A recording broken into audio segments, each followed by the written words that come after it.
सोचिए एक शहर जो हमेशा लोगों से भरा रहता है, वहाँ अचानक बस्तियाँ खाली होने लगे।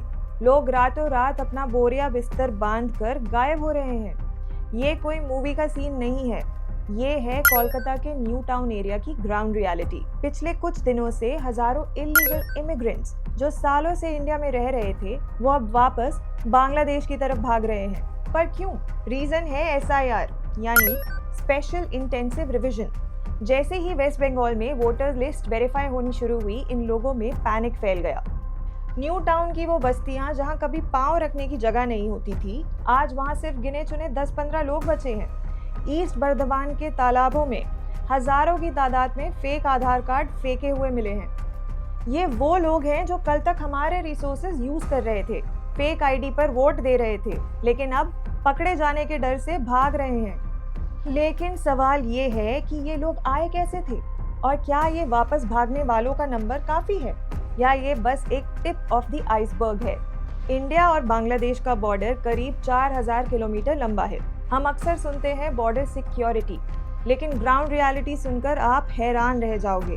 कई जगह पर फेंसिंग ही नहीं है।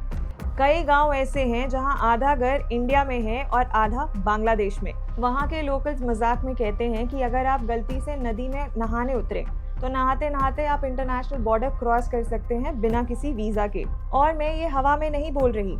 बांग्लादेश के कई यूट्यूबर्स ने ये प्रॉपर ट्यूटोरियल्स बना रखे हैं कि इंडिया कैसे घुसना है। वो वीडियोस में दिखा रहे हैं कि कैसे 500-600 देकर दलालों यानी कि ब्रोकर्स की मदद से तार के नीचे से या खेत के रास्ते से इंडिया में एंट्री ली जा सकती है। त्रिपुरा के घने जंगल और मेघालय के ओपन बॉर्डर्स इसके लिए सबसे सेफ रूट बन चुके हैं। एक बार बॉर्डर क्रॉस किया तो फिर ये लोग टूरिस्ट नहीं रहते, एक गायब हो जाते हैं हमारी भीड़ में। बॉर्डर क्रॉस करना तो स्टेप 1 था। असली खेल शुरू होता है इंडिया के अंदर। आपको क्या लगता है इंडियन सिटीजन बनने में कितना टाइम लगता है? 10 साल, 20 साल? जी नहीं।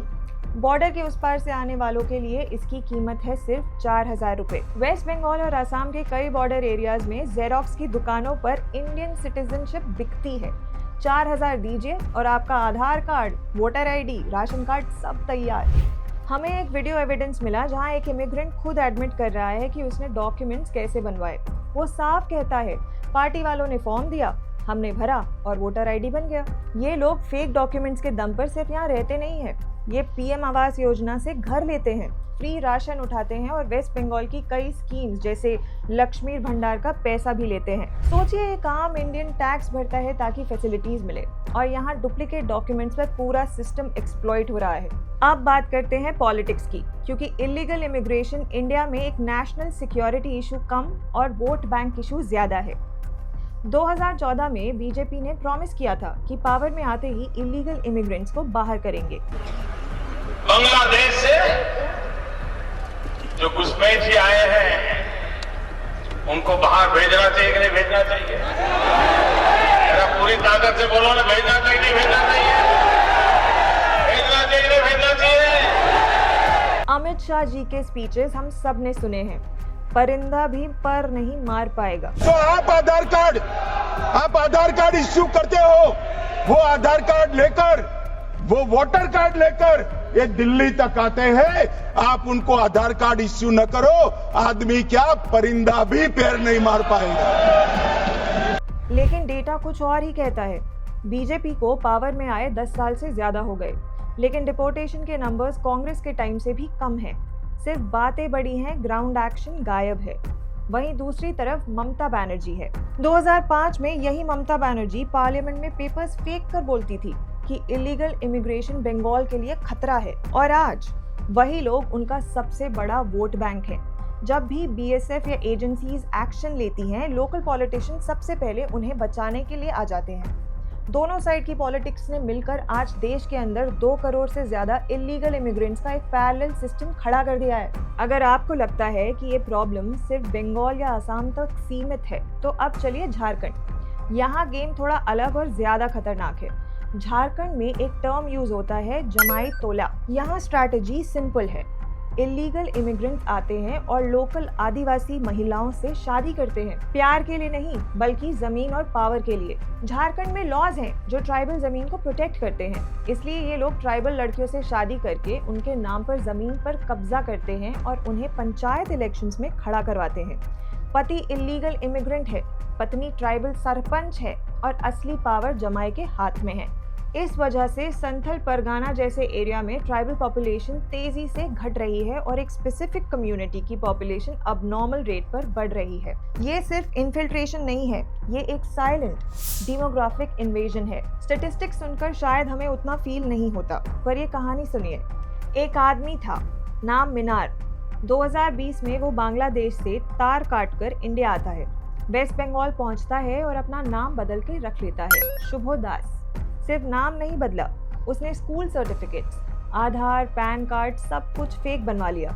और हद तो तब हो गई जब उसने इंडियन पासपोर्ट भी बनवा लिया और उसी पासपोर्ट पर वो कतार घूमकर भी आ गया। जब वो पकड़ा गया तो वो कॉन्फिडेंटली बोलता है, मेरे पास सारे डॉक्यूमेंट्स हैं, मैंने वोट भी डाला है। ये केस एक तमाचा है हमारे सिक्योरिटी सिस्टम पर। एक आदमी बॉर्डर क्रॉस करता है, आइडेंटिटी बदलता है और दुनिया घूम लेता है एज एन इंडियन सिटीजन। ऐसे कितने शुभोदास आज हमारे बीच घूम रहे हैं जिनके बारे में हमें पता तक नहीं है। जब हम इलीगल इमिग्रेशन की बात करते हैं तो हमें लगता था कि ये सिर्फ नौकरी या रिसोर्सेज की बात हो रही है, लेकिन सबसे बड़ा खतरा नेशनल सिक्योरिटी का है। NCRB का डेटा उठाकर देखिए, बॉर्डर स्टेट्स में क्राइम रेट्स और इलीगल इमिग्रेंट्स का डायरेक्ट कनेक्शन मिलता है। चोरी, drugs, smuggling, fake currency rackets, इन सब में इनका इन्वॉल्वमेंट पाया गया है। दिल्ली में हुए कई रायट्स और वायलेंस में भी इन्वेस्टिगेशंस पे इलीगल इमिग्रेंट्स के लिंक्स ढूंढे गए हैं। सोचिए, जो इंसान फेक आइडेंटिटी के साथ यहाँ रह रहा है वो ट्रेस नहीं हो सकता। कल को अगर कोई स्लीपर सेल एक्टिव होता है या कोई बड़ी क्रिमिनल एक्टिविटी होती है तो हम ढूंढते रह जाएंगे, पर रिकॉर्ड में वो बंदा एग्जिस्ट ही नहीं करेगा। ये लोग हमारे सिस्टम के ब्लाइंड स्पॉट में रह रहे हैं और ये ब्लाइंड स्पॉट किसी दिन बहुत बड़ा धमाका कर सकते हैं। दोस्तों, इंडिया ऑलरेडी दुनिया का सबसे पॉपुलेटेड देश है। आज भी 80 करोड़ लोग फ्री राशन पर जिंदा हैं। हमारे टैक्स पेयर्स का पैसा लिमिटेड है। ऐसे में क्या हम अफोर्ड कर सकते हैं कि हम पड़ोसी मुल्कों के लोगों को भी पालें? एक मिडिल क्लास आदमी 30% टैक्स देता है ताकि देश डेवलप हो, लेकिन अगर वो पैसा इलीगल इमिग्रेंट्स की हाउसिंग और राशन में चला जाएगा तो डेवलपमेंट कहाँ से होगा?